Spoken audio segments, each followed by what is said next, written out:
Ladies and gentlemen, your head tables for the AUSA George Catlett Marshall Memorial Dinner.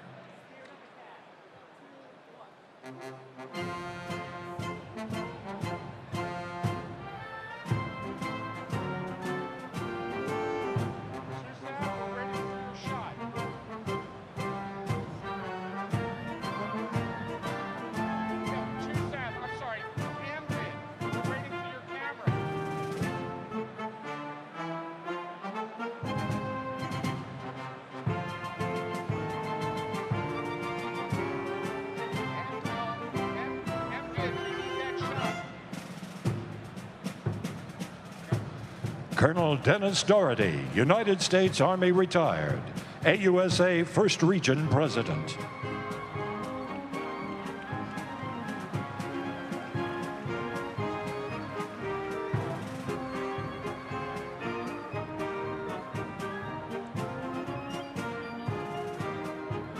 Command Sergeant Major Douglas Gibbons, United States Army retired, AUSA 2nd Region President.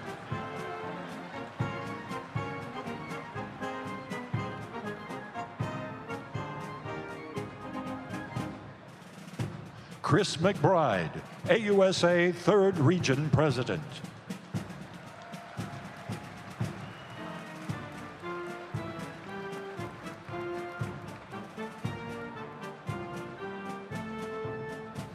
Gus Rodriguez, AUSA 4th Region President.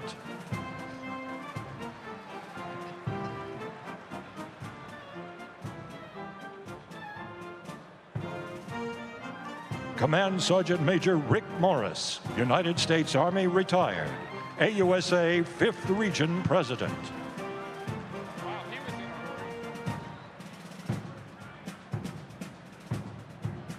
Colonel Phil Stage, United States Army retired, AUSA 6th Region President.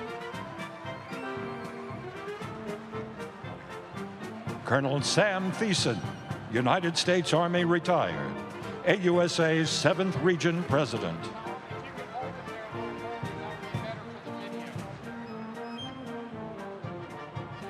Colonel Benjamin Lookfar, United States Army retired, AUSA Pacific Region President.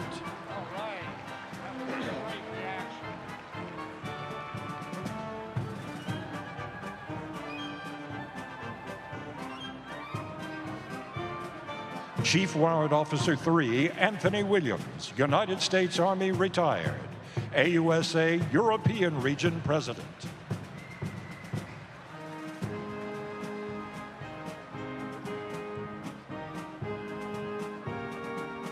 Chaplain Major General Thomas Soljan, Chief of Chaplains, United States Army.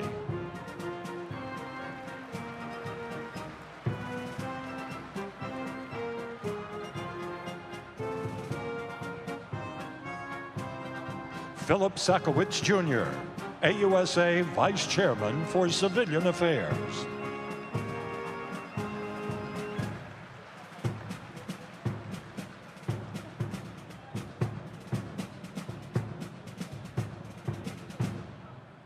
Lieutenant General David Oley, United States Army retired, AUSA Vice Chairman for Retiree and Veteran Affairs.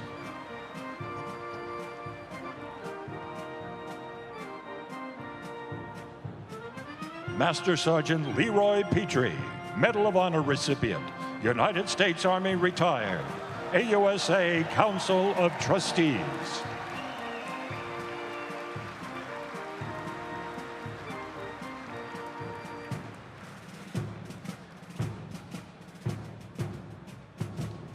Chief Warrant Officer 5, Phyllis Wilson, United States Army retired, AUSA Council of Trustees.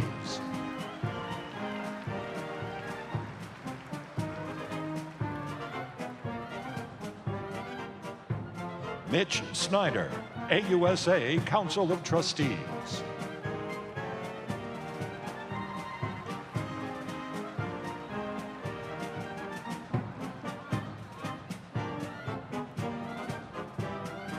Mark Roulet, AUSA Council of Trustees.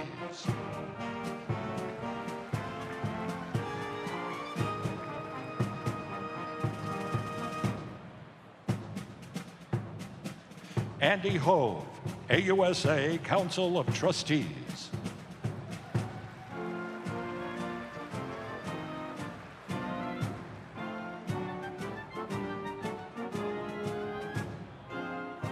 Frank St. John, AUSA Council of Trustees.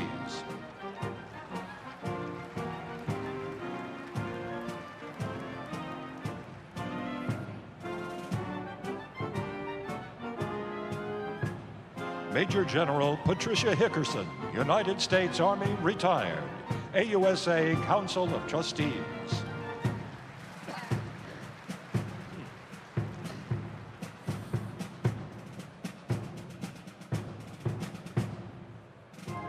Lieutenant General Jack Stultz, United States Army, retired, AUSA Council of Trustees.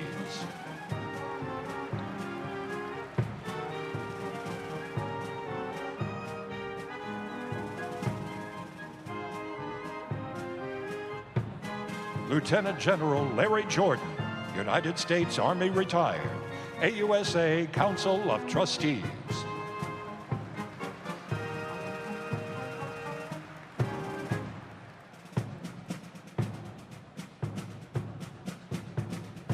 Leanne Currett, AUSA Council of Trustees.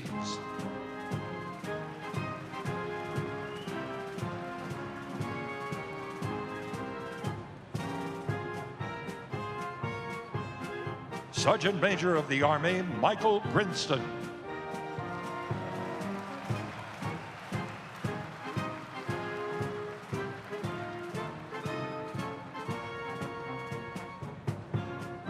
General Dennis Reimer, 33rd Chief of Staff of the Army, United States Army, retired, AUSA Council of Trustees.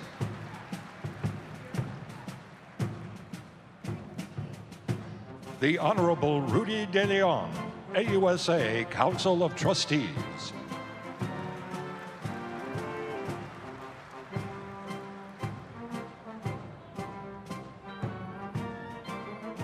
General James McConville, the 40th Chief of Staff of the Army.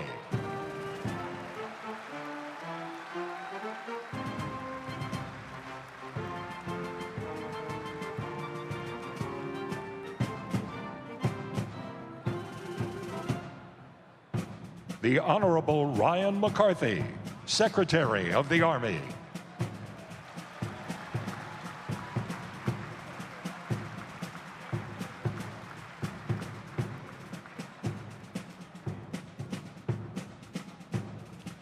The President and Chief Executive Officer of the Association of the United States Army, General Carter Ham, United States Army, retired.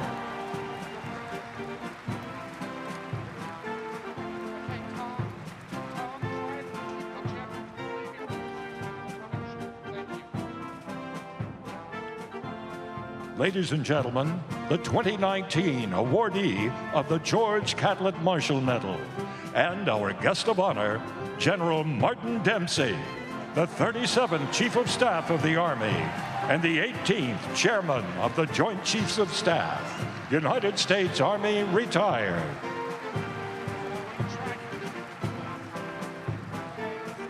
Ladies and gentlemen, your 2019 Marshall Dinner head tables.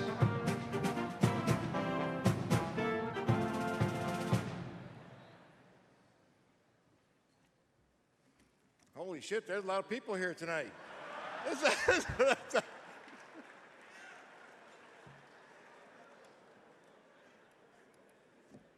I don't think they came to see me, Marty. I think they're here.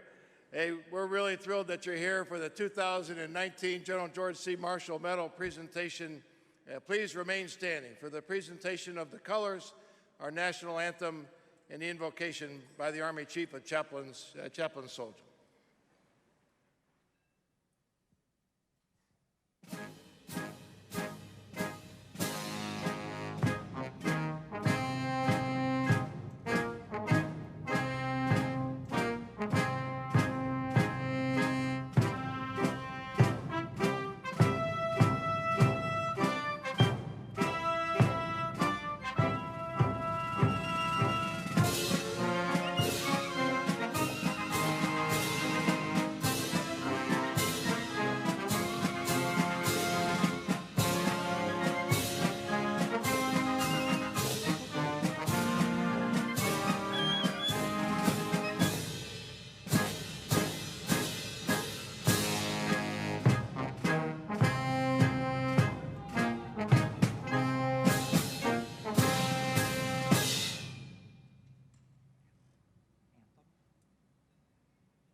But so proudly we hailed at the twilight's last gleaming, whose broad stripes and bright stars through the perilous fight o'er the ramparts we watched were so gallantly streaming, and the rocket's red glare, the bombs bursting in air, they proved through the night that our flag was still there.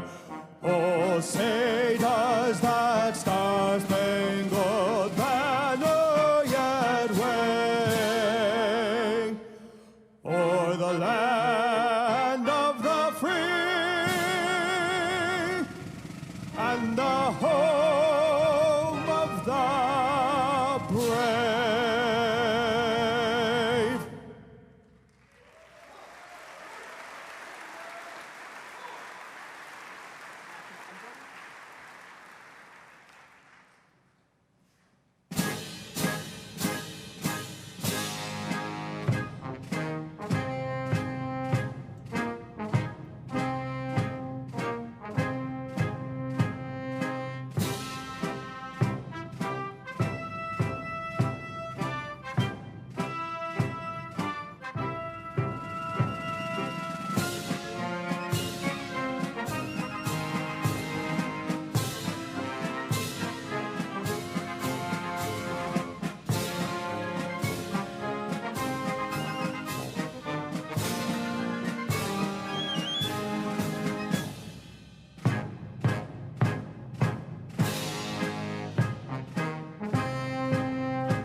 General George C. Marshall got it right and captured the essence of this evening when he said that soldier's heart, the soldier's spirit, the soldier's soul are everything. In that note, please join me in a word of prayer. Lord God Almighty, everlasting Father, we pause to thank you for this time, for your provision and your abundant blessings.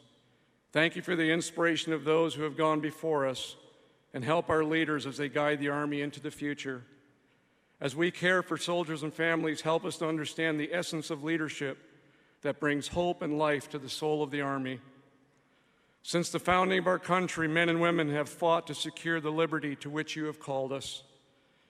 We have trusted in you for guidance, wisdom, and insight, and you have sustained our soldiers and families for over 244 years.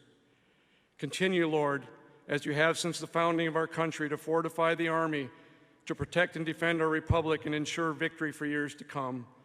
Holy God, fuel our hearts, guide our spirit, and restore our souls. And may the lamp of liberty shine bright on our nation and the United States Army. To you be the glory and the honor and power forever and ever. Amen.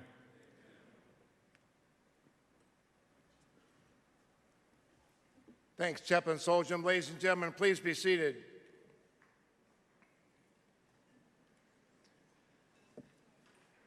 What a week, huh? Not bad, not bad.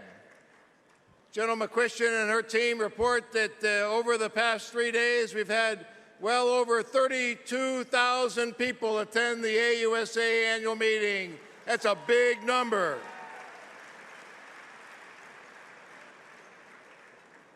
And during the annual meeting, folks have joined the association. We now have over 162,000 members in our association. Well done, well done. It has been a remarkable week, learning about America's Army, ready now and investing in the future. We've had great speakers. We've had wonderful family events, exciting floor demonstrations. We've had the esports team, the X-Tech Search, the Warrior Fitness team, and in case you hadn't heard, we learned that winning matters. I'd like to take a moment and first of all thank each and every one of you for attending this evening, but call out a couple of special folks that have joined us.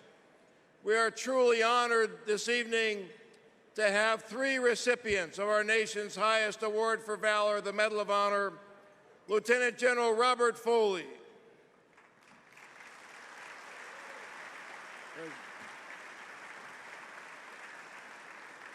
Master Sergeant Leroy Petrie,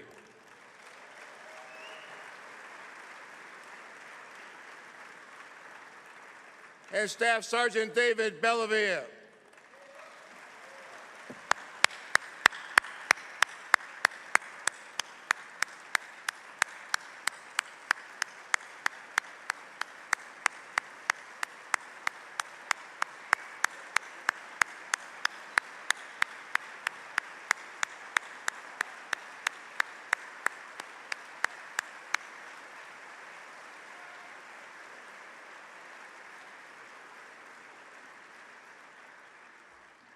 You know, one of the things that's striking about each of those 3 heroes is they don't think they're anything special. We know different. They are truly special, and we're honored that they're joining us tonight. We have several members of Congress have joined us this evening. We're very proud of that. Representative Don Bacon from Nebraska, Representative Anthony Brown from Maryland, Judge Carter from Texas, Representative Trent Kelly from Mississippi, and Representative Joe Wilson from South Carolina. Gentlemen, thank you. Thank you.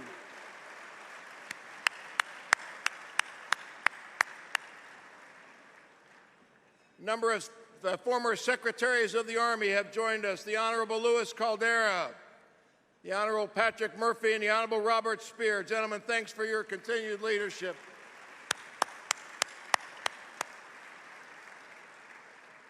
We have a number of former Chiefs of Staff of the United States Army, the 32nd Chief of Staff of the United States Army, and a recipient of the Marshall Medal himself, General Gordon Sullivan.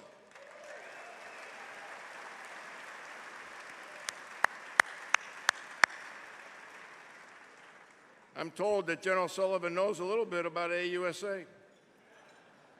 The 33rd Chief of Staff of the United States Army, General Dennis Reimer.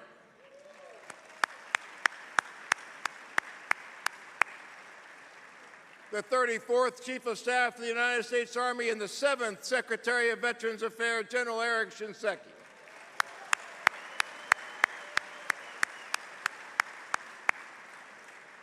The 36th Chief of Staff of the United States Army, General George Casey.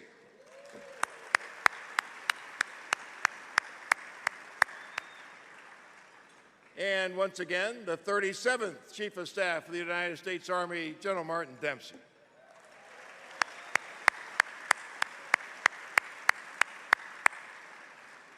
To keep all those generals straight, former Sergeants Major of the Army are here. The 13th Sergeant Major of the Army, Sergeant Major of the Army, Ken Preston. Where are you? There he is.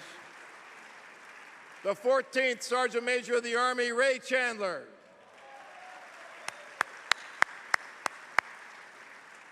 And the 15th Sergeant Major of the Army, Dan Daly.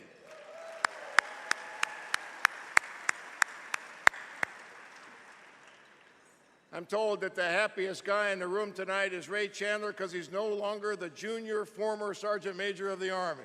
That's right.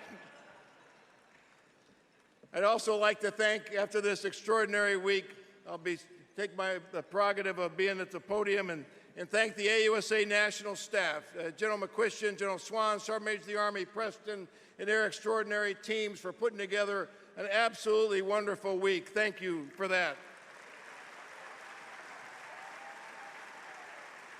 And as many of you know, AUSA is a volunteer organization. Our region, state, and chapter presidents, if you would please stand, thank you very, very much.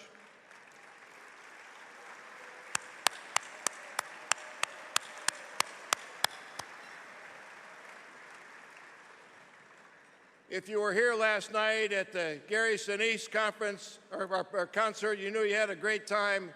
There was another minor event occurring not too far from here. The National League Championship Series, lots of Nats fans, and this is for you, Nats fans. I know, Chief, somebody said winning matters. The Nats got it. All right, ladies and gentlemen, enjoy your dinner, enjoy one another's company. We'll see you back here shortly for the program. Thank you.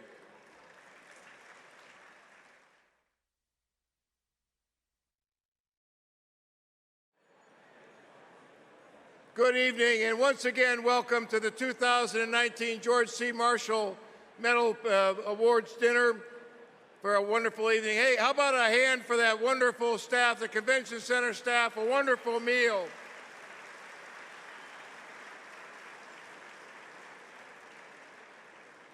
All right, who was here Monday morning for the opening ceremony? All right, was that cool or what? All right, so Major General Omar Jones and Command Sergeant Major Woodring, the soldiers of the United States Army Band and Chorus, the soldiers of the Old Guard, the Military District of Washington, they put all that on. They've been putting this together all week long. Extraordinary work by all the soldiers and civilians of the Military District of Washington. How about a great round of applause for all of them?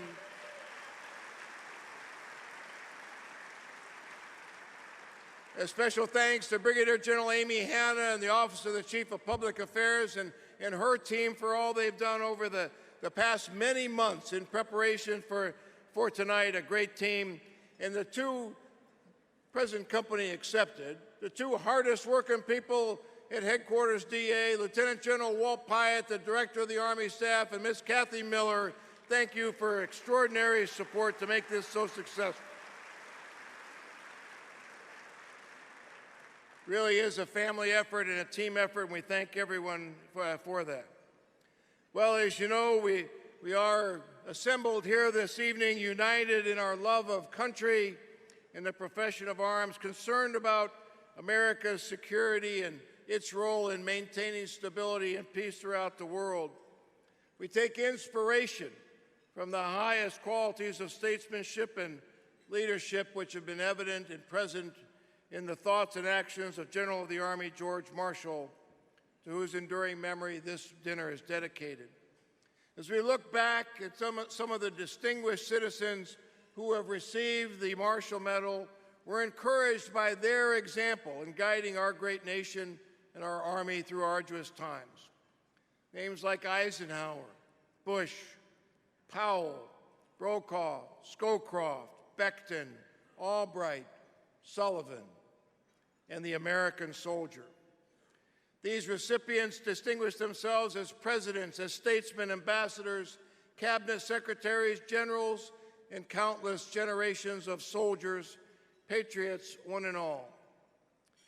This year, another such person joins their ranks as we recognize a truly distinguished American soldier, General Marty Dempsey, an inspirational leader.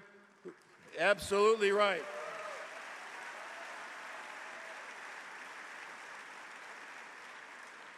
An inspirational leader leading by example. Doesn't have to tell us what's right. He shows us what's right, as he has for generations. An unselfish, compassionate, but yet tough leader and commander. He's joined tonight by his wife, Deanie, who is the strength that underneath him. Daughters Megan and Caitlin, and son-in-law Corey. Thank you all for the Dempsey family for being here. Ladies and gentlemen, it is my great honor to introduce to you the 2019 Medal of Honor recipient, my friend, the 37th Chief of Staff of the United States Army, the 18th Chairman of the Joint Chiefs of Staff, General Marty Dempsey.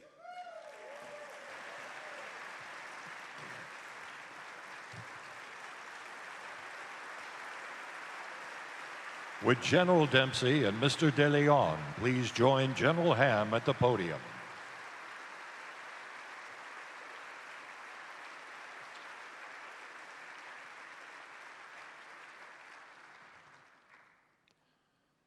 The Council of Trustees of the Association of the United States Army hereby awards the George Catlett Marshall Medal to General Martin Edward Dempsey, United States Army retired, for selfless service to the United States of America through his extraordinary career in uniform and his continued service to our nation.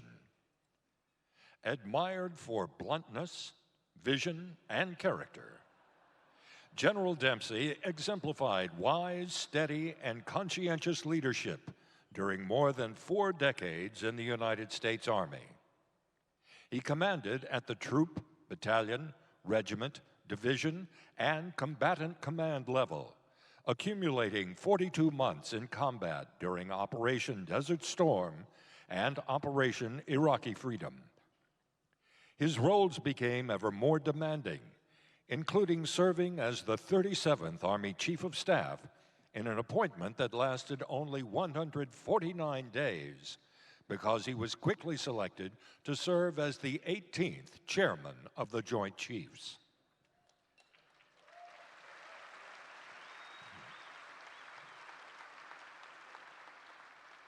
Described by his peers as someone who exudes quiet confidence and boundless energy, General Dempsey was a model of someone who believed leadership was both a commitment to the people he led and acceptance of responsibility for the outcome.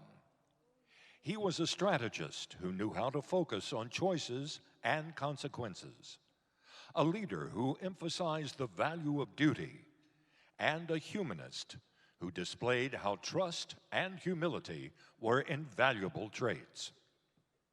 Since his retirement, he continues public service, teaching ethical leadership as a Rubenstein Fellow at Duke University and serving as chairman of the board of USA Basketball, the organization representing the men's and women's national teams.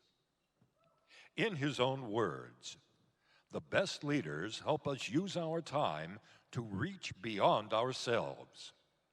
For this sentiment and the many other guiding acts and thoughts he's provided, for his integrity and ethics and devotion to our nation, we present our highest award, the George Catlett Marshall Medal, to General Martin Dempsey.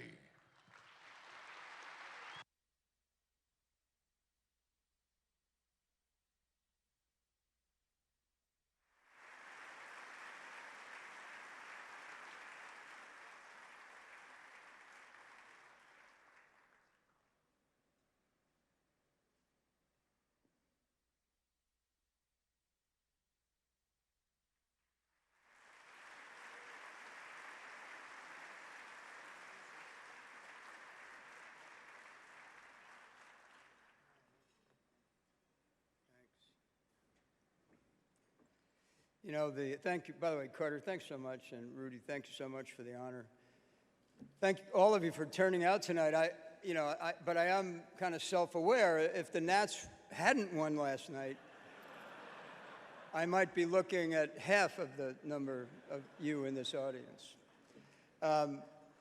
It's really an incredible honor. You know, before the picture of George Marshall was up there, and many of you know that in my office, when I became chairman, I asked the Center for Military History, or one of the places in the district where we archive photographs and things, for a picture of Marshall. And it felt to me in my office, it was about that big.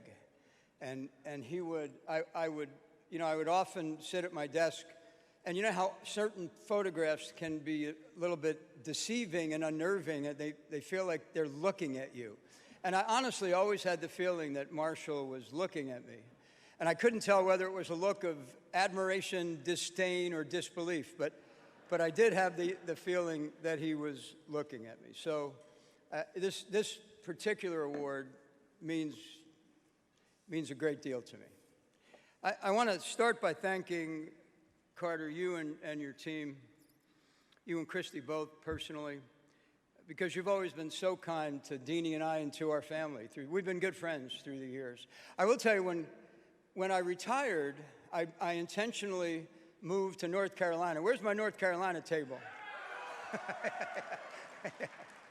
And, you know, we did that because we had fallen in love with North Carolina when we were there as a graduate student. Also, frankly, I wanted to get a little bit away from Washington, not so far that I couldn't get back if I needed to, but far enough where I could say, ooh, you know, I would love to help you out, but...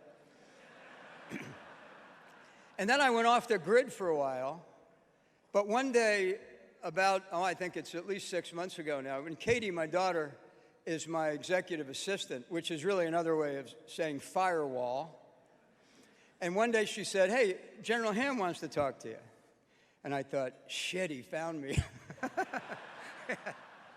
And then I thought, yeah, I wonder if he's going to ask me to like sit on a commission. Because when I was the chairman, we put Carter Ham through some of the most difficult, dangerous commissions ever conceived by the United States government. And I thought, he's going to get me back. And then she said, no, I don't think so. I said, okay. Then I thought, damn it, he's going to ask me for money. Everybody's asking me for money. But I thought, you know what? Carter Ham's been so good to me. I said, go ahead, give him my phone number. So he calls me and he says, and with some trepidation, I answered the phone. And he said, Chairman, if you would honor us, we would love to present you the George Catlett Marshall Award. And I said, are you kidding me? I mean, that is the award, you know, certainly for anyone in retirement. And so I was very touched by it. And so this evening has a very special meaning, Carter, for my whole family, really. And also, by the way, for those of you on whose shoulders we climbed for 41 years to be recognized tonight with this award. And it was really interesting coming down the rope line. I don't think that's what we called it, but when you're standing in line waiting for everybody else to get seated. A lot of you said, hey, I was with you in here, and I was with you there. And I can't tell you how touching it is to have someone, first of all, to be remembered is pretty cool, but secondly, to be remembered with a certain degree of fondness. So this award, which I've just accepted and am now wearing, is clearly an award that has been earned by a whole bunch of people. So, Carter, much more important, though, than what you've done for Deanie and I and for our family is what you've done for our Army, you and the Association of the United States Army and your predecessor, Gordon Sullivan.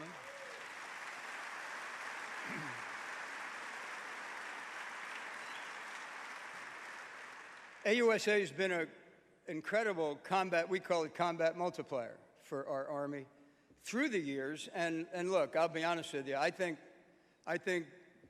in the future, the Army is going to have some heavy lifting to do. And so this relationship between AUSA and our Army is something that's going to be, I think, even more important in the future than it may have been in the past. When I retired, one of the things I wanted to do was find another family. You know that the military, you're all out there, many of you still in it, and it's all about relationships. And so, you know, the things you'll remember, I hope the things you remember right now, but certainly the things that you'll remember when you take the uniform off are all about relationships, almost like a family. And so one of the things I wanted to do was find that second family. It's hard, by the way, but I looked around and I did. I managed to do it. And the three things in my life that I would describe to you as my second career, second family, are Duke University, the National Basketball Association, and USA Basketball. And they're all represented here tonight. Tonight, the president of Duke University, Vincent Price, is here, as well as the athletic director, Kevin White, and they're over there someplace. And I thank you for making us part of the Duke family. The National Basketball Association, where I do some consulting on leader development, social responsibility, youth programs, is represented by the Senior Vice President for International Player Development, Kim Bahuni, who just came back from China, so she hasn't been busy at all. And then USA Basketball, which is all of our international programs from age 14 to the Olympics, men and women, 5-on-5, 3-on-3, is represented by Sean Ford, who's back over there someplace at one of those tables. And they've been absolutely great to me. I also want to mention that my brother's here. My brother was the Deputy Director of National Intelligence for Jim Clapper, and there were moments in the sit room where I was on one side of the table and he was on the other. And my memory of that is that I gave good advice and he was kind of reluctant to give any advice. No, I'm kidding. No, I'm kidding. He was in the Army as an artilleryman. He couldn't get in the tank corps. And then he got out and went into our intelligence community. Let me tell you something. The intelligence community in this country is magnificent, and it's represented by my brother. So it's a little hard to describe what something like the Marshall Award might mean to you, and in this case to me, but since you invited me to speak after giving it to me, I should at least give it a try. George Marshall is an icon of service. There's no better way to say it. And service to our nation. Perhaps only George Washington probably helped us understand and contributed more to our understanding of what it means to serve than he did. And we all know that. However, few of us, maybe none of us, talk about the service and sacrifice of George Marshall's wives. Elizabeth, who died in 1927, and Catherine, who died in 1978. Elizabeth went through World War I with George Marshall, and Catherine went through World War II. Like all of us, General Marshall promised his wife, Catherine, a quiet life in retirement. Just kidding. As the story goes, the day after that he resigned from his position as Chief of Staff of the Army in 1945, Marshall got a call from President Truman, who asked him to go to China as his special envoy. The day after. Now, we don't know exactly how the conversation went with Catherine about the possibility of going to China, or later about the possibility of serving as Secretary of State, or later still about the possibility of serving as Secretary of Defense. But what we do know is that he went to China, he became the Secretary of State, and then he became the Secretary of Defense. We do know that they served on together. My conversations with Deanie through the years haven't been quite that lofty, but they were moments when we had to reflect on whether there were limits to our willingness to serve. And in those moments, Deanie was there for me, for our soldiers, and for their families. So,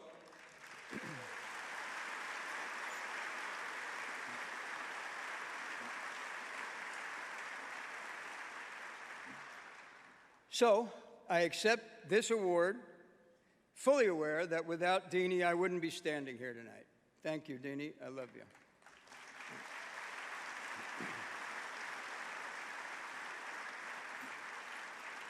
Now, as you've all heard, all three of our children served in the Army.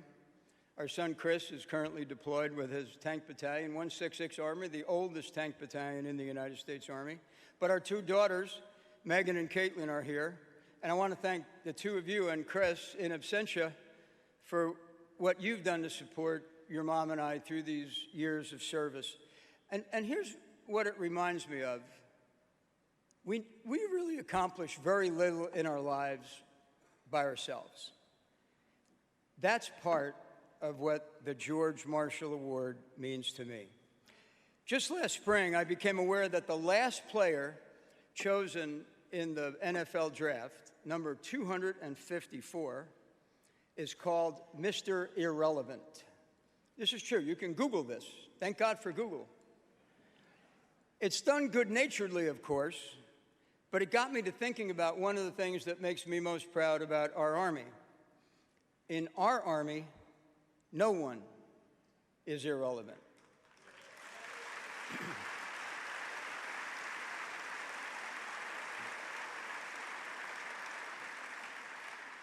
Good-naturedly or otherwise. We make sure that the day that they put on the uniform and swear an oath to our Constitution, that America's sons and daughters feel like they belong to something important. We make sure that they know that we value their contributions. We give them something in which they can believe in a world in which it can sometimes be hard to believe in anything.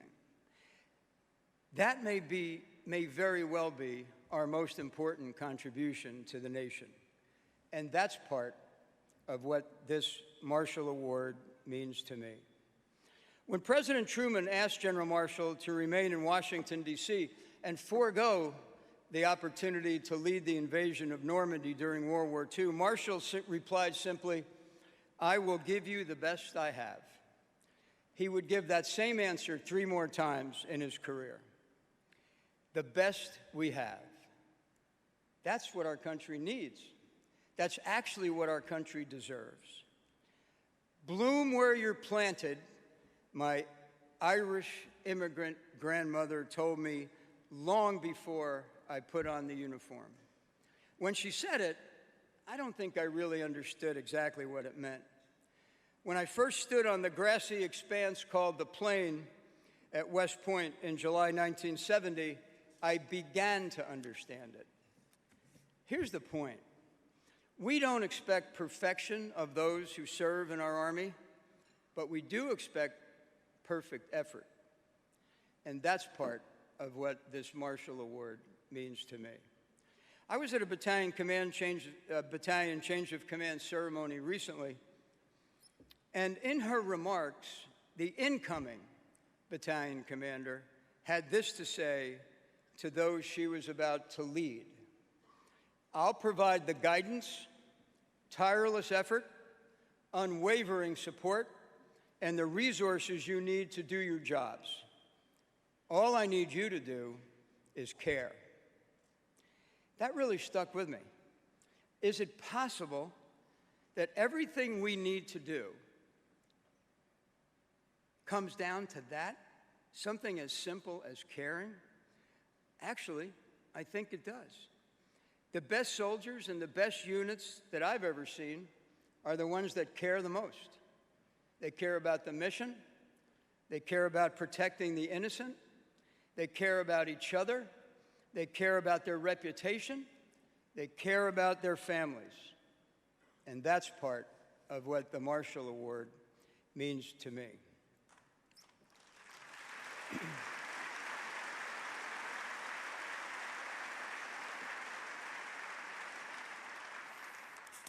For some reason, the other day I started to think back on my life in 15-year increments. I think it must have been that, my classmates and I, don't get nervous, I'm going to say something about you. You should erupt at that point in time, but not before. We're getting ready to celebrate our 45th reunion, or 45th anniversary of our graduation from West Point. So I started thinking about my life in 15-year increments, or it could have been just because it would have been too damn painful to try to do it 1 year at a time. But in any case, think about this. Here we are in 2019. 15 years ago, in 2004, I, like many of you in the room, was in Baghdad with some of the bravest young men and women I've ever known. 15 years before that,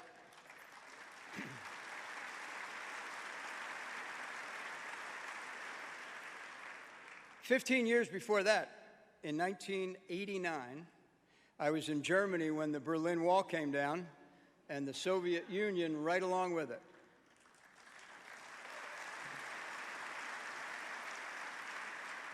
15 years earlier, in 1974, I graduated from West Point with a band of brothers who would soon be asked to rebuild the Army following the Vietnam War. And some of them are here tonight. Pride of the Corps.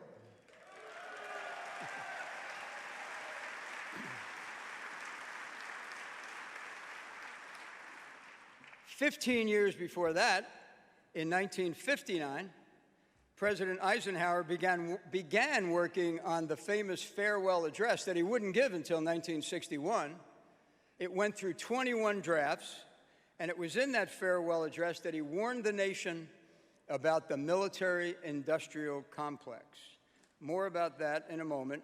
And it was also the year when Alaska and Hawaii came into the Union. Now, though it was before my time, if I bounced it back 15 years before that, we'd be talking about the Normandy invasion in 1944. Now, here's why I thought that was interesting, and I hope you agree.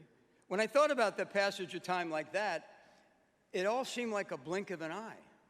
I mean, especially the part that was from now back to 2004. It feels like it was yesterday.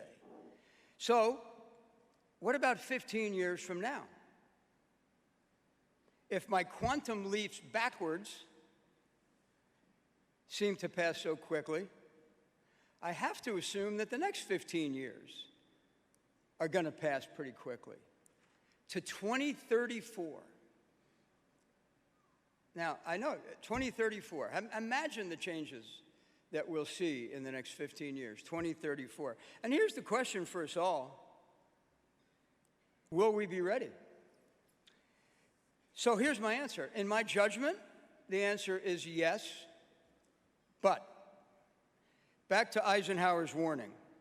Eisenhower worried that by joining forces, the military and industry would grow too powerful and threaten our democracy. I actually worry more that the military-industrial complex, those with new, and especially those with new and emerging technologies, could drift apart, making it impossible for us to work out the complex challenges that we will face in our democracy. We're doing well, but well may not be good enough. My worry is exactly the opposite of Eisenhower's. If we're going to be ready for 2034, we have no choice but to work together. We have no choice but to trust each other. And there's the yes, but of it all. We can be ready, but only if we trust each other. And not just industry. If we expect to be ready for 2034 or 2020 for that matter, we're going to need to build an unshakable coalition with our allies, with our sister services, with academia, veteran support organizations, and nonprofits. We are.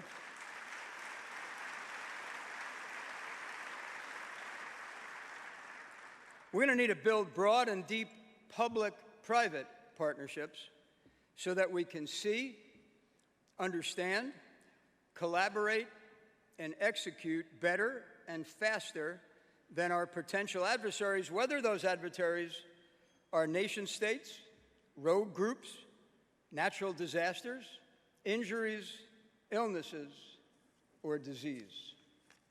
If we expect to be ready in 2034, it will take this group in this room to act less like colleagues and business partners and more like a family, committed to the same values, to the same interests, and willing to give the same effort.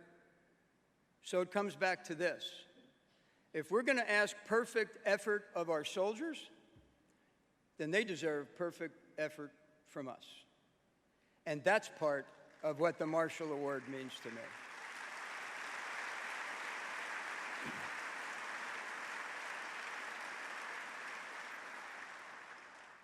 That same beloved Irish grandmother also once told me that the dinner speaker at a large event like this is a bit like the corpse at an Irish wake. It's important that you have one there, but you shouldn't really expect too much out of them. So I will end my remarks by simply noting that I'm humbled to receive the award named for this great American. I'm honored to be listed among those who have received the award in the past. And after spending time with you tonight, I'm confident that our Army will remain both effective and honorable in the service of our fellow citizens. Thank you.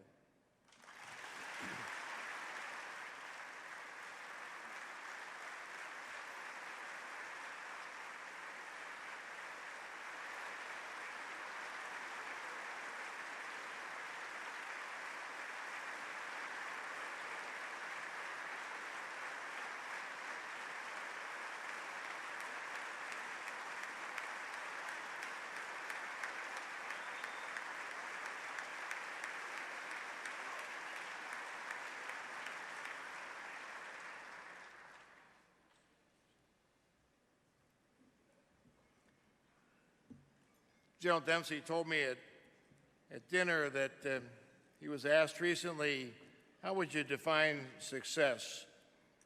A lot of different answers to that question. I would tell you one measure of success of the quality, the capabilities of the cohort that comes behind you.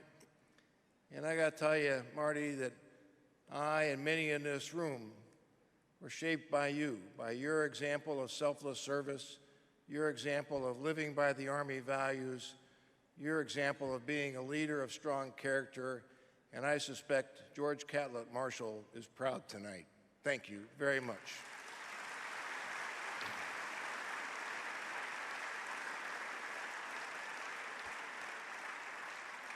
Okay, that's probably enough seriousness. How about welcoming downrange and Sergeant Major Crystal Reams?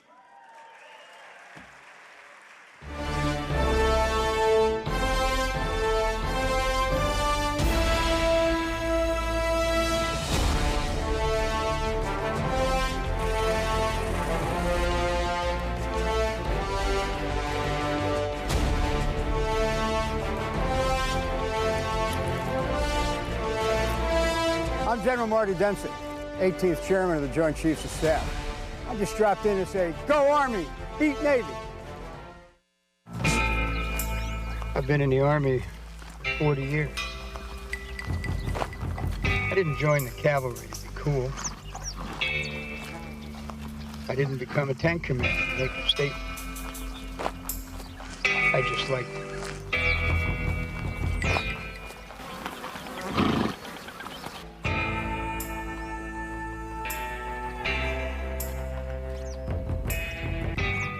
That's a rough-looking goat. Now, I think that's Old Bill. 75 pounds of Navy pride. I can respect that. But not today.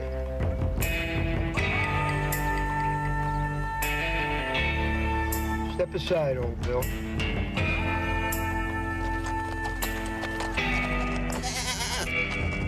Thanks, Bill. Go Army. Beat Navy. And you've experienced it already, I'm sure, you know, overcome your own challenges and got back, you know, it's like Chumbawamba. I get knocked down and I get up again, right? But I'm trying to connect to the kids here. Yes. That might have been their fathers. Well, look, at their age, you don't want me to break out into Uptown Funk you up, do you? Don't believe me, just watch.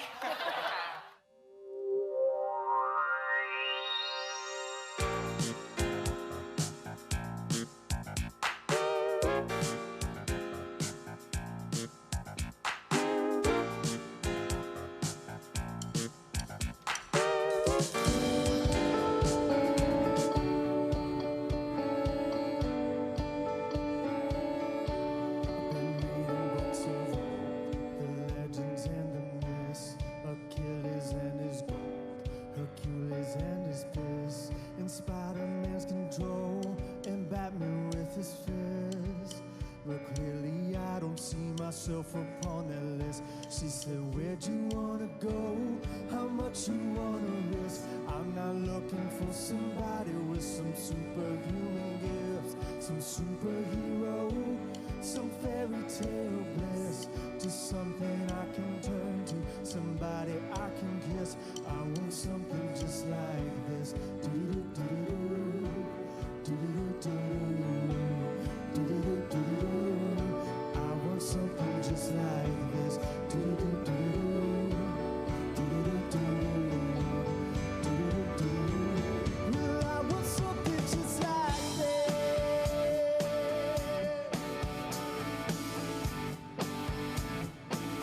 Well, I want something just like this.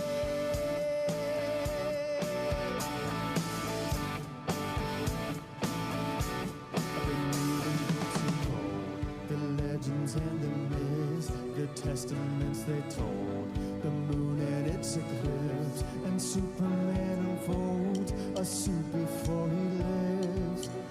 But I'm not the kind of person that it fits. She said, where'd you wanna go? How much you wanna risk? I'm not not looking for somebody with some superhuman gifts, some superhero, some fairy tale bliss, just someone I can turn to, somebody I can miss. I want something just like this.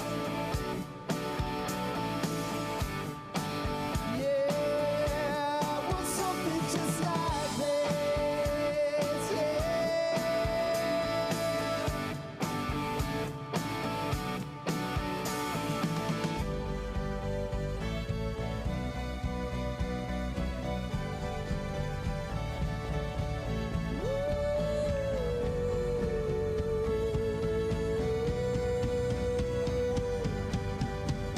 Yeah, I want something just like this.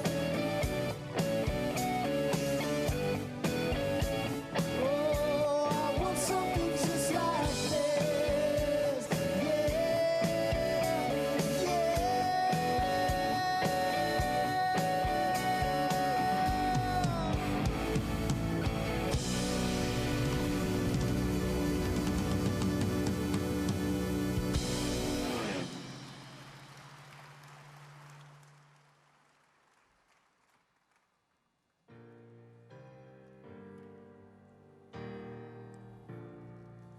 Baby, lay on back and relax.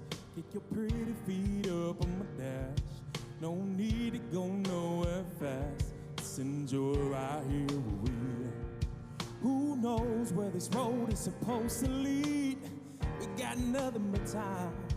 As long as you're right here next to me, everything's gonna be right. If it's meant to be, it'll be, it'll be. Baby, if it's meant to be. If it's meant to be, it'll be, it'll be. Baby, if it's meant to be. So come on, ride with me, see where this road goes. If it's meant to be, it'll be, it'll be. Baby, if it's meant to be. I don't mean to be so uptight. My heart's been hurt a couple times by a couple guys who didn't treat me right. I ain't gonna lie, ain't gonna lie. Oh, I'm tired of the fake love. Show me what you're made of. Boy, make me believe. Oh, hold up, girl, don't you know you're beautiful? And it's easy to see. If it's meant to be, it'll be, it'll be. Baby, if it's meant to be. If it's meant to be, it'll be, it'll be. Baby, if it's meant to be. So come and ride with me, see where this thing goes. If it's meant to be, it'll be, it'll be. Baby, if it's meant to be. So come and ride with me, see where this thing goes. So come and ride with me, see if it's meant to be. Maybe we do, Maybe we don't, maybe we will, maybe we won't. if it's meant to be, it'll be, it'll be. Baby, if it's meant to be, if it's meant to be, it'll be, it'll be. Baby, if it's meant to be. So come and ride with me, see where this thing goes.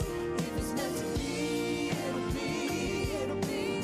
Baby, if it's meant to be, if it's meant to be, it'll be, it'll be. Baby, if it's meant to be, if it's meant to be, it'll be, it'll be. Baby, if it's meant to be.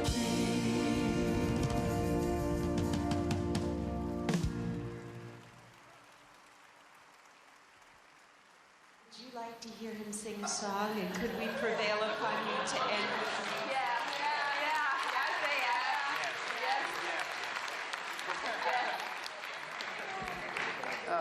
This is how I always end up on YouTube. Where at least I know I'm free. Come on. I love you. Anchors away from the halls of Monte, caissons go rolling. Off we go, one of those. They love to hear Papa sing. I'm telling you, no blarney, the likes you've never known. Come on, pay attention, man. Your heart. At some point in this song, you will pick up the chorus, and I will point to you, and you better deliver, because I'm the chairman. Green alligators and long-necked geese.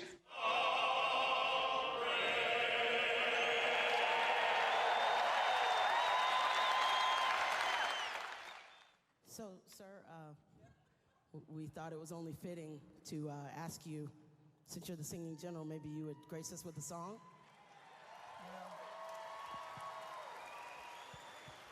No pressure. No pressure.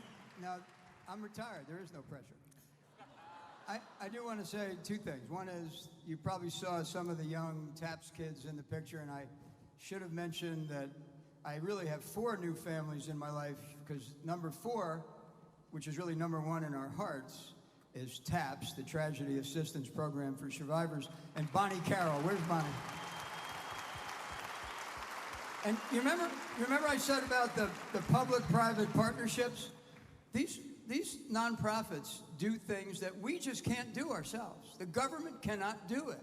And they pick it up and do it. And so God bless. Second thing I want to say, these are my guys right here. Army's Got Talent. I know, Simon Crowell thinks it was America's Got Talent. Nope. It's Army's Got Talent. So, Voices of Service. So here's why I wanted to say something before I have them start the introduction to a song near and dear to my heart. I will sing this song if I can get a commitment from the really senior people in this room to never touch any of our Army bands.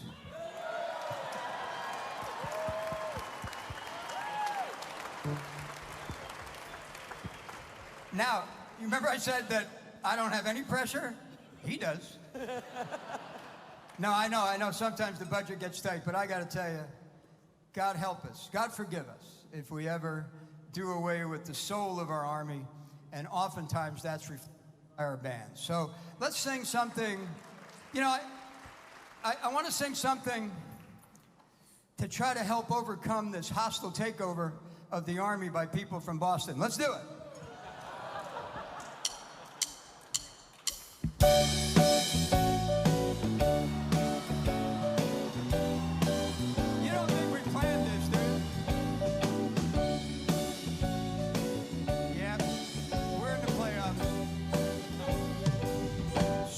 Spreading the news.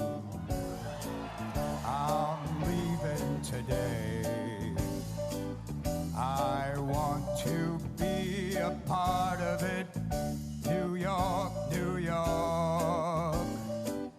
These vagabond shoes, they're actually Cole Haunts, are longing to stray right through the very heart of it. New York, New York. I want to wake up in the city that doesn't sleep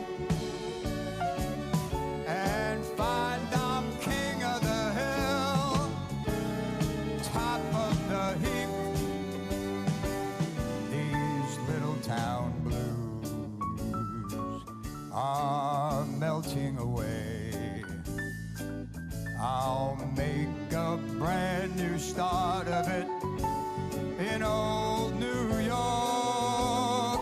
If I can make it there, I'll make it anywhere. It's up to you, New York, New York. Now if you know it,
It's up to you, New York, New York,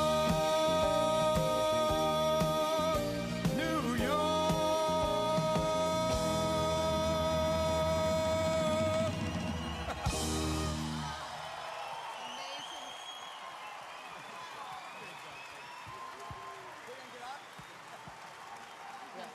Now, sir, before you leave, I just wanted to say what an honor it's been all these years to share the stage with you and to witness firsthand the healing impact that an open, caring heart can have on everyone you meet. Thanks. I feel such gratitude for you and Mrs. Dempsey for reminding all of us that a truly fulfilled life is one of love and service. Thank you, sir. So this next one's for you, sir. We ready, band? You don't get to go anywhere, though. Can't go anywhere.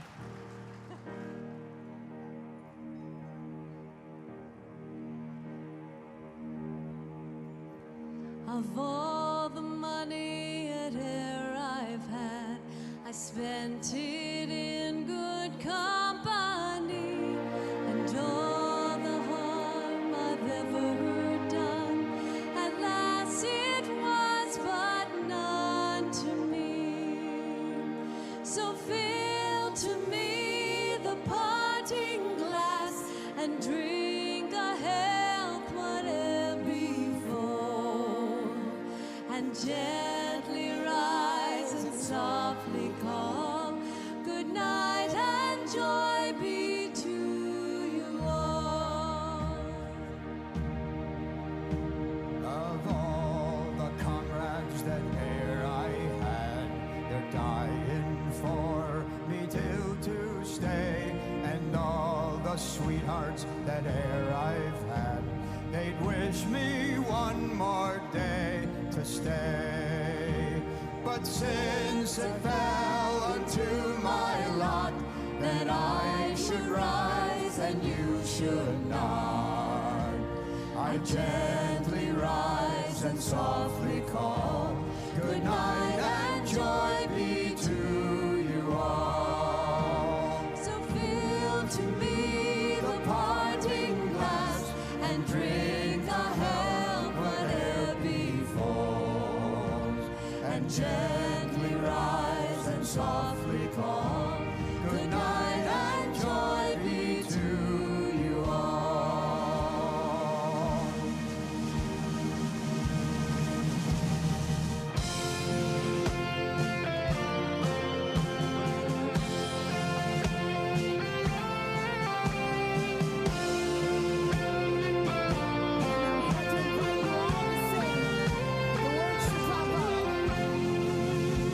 So fill to me the parting glass and drink the health whatever befalls, and gently rise and softly call, good night and joy be to you all. So fill to me the parting glass and drink the health whatever befalls, and gently rise and softly call, good night and joy be to you all. Good night and joy be to you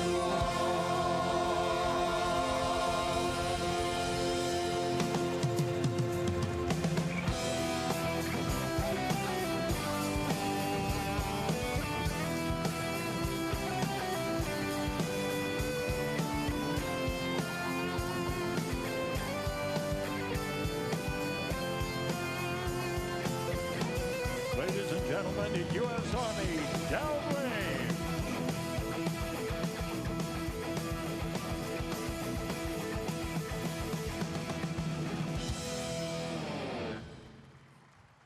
Ladies and gentlemen, the U.S. Army downrange.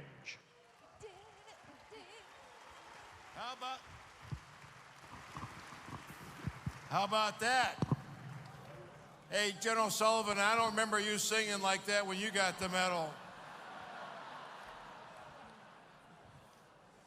Hey, Sergeant Major, let's ask. You think they got one more?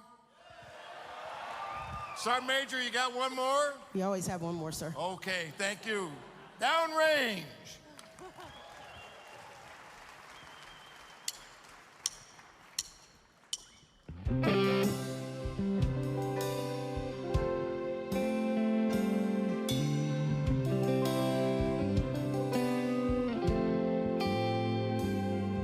If tomorrow all the things were gone I'd worked for all my life, and I had to start again with my family by my side. I thank my lucky stars to be living here today, 'cause the flag still stands for freedom and they can't take that away. And I'm proud to be an American, where at least I know I'm free. And I won't forget The ones who died, who gave that right to me, and I gladly stand up next to you and defend her still today. 'Cause there ain't no doubt I love this land. God bless the USA.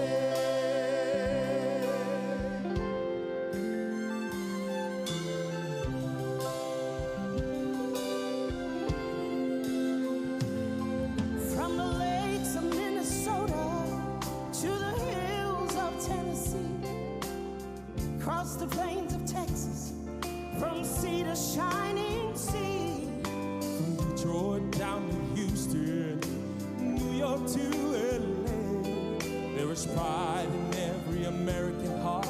It's time we stand and say that I'm proud to be an American, where at least I know I'm free. And I won't forget the ones who died, who gave that right to me. And I gladly stand up next to you and defend her still today. 'Cause there ain't no doubt I love this land. God bless the USA.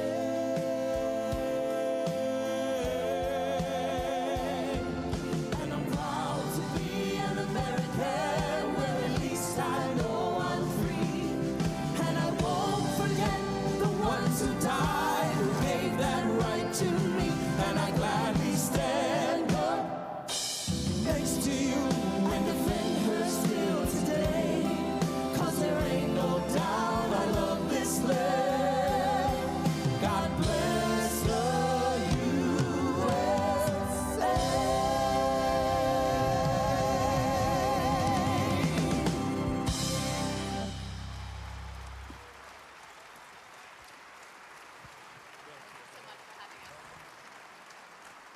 Downrange.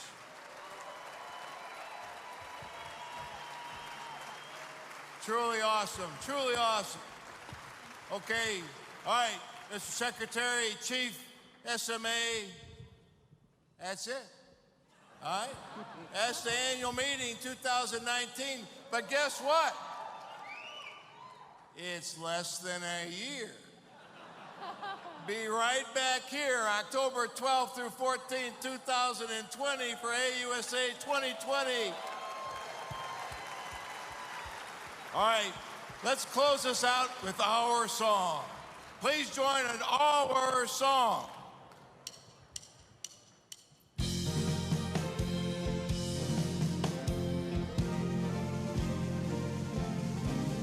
March along, sing a song with the army of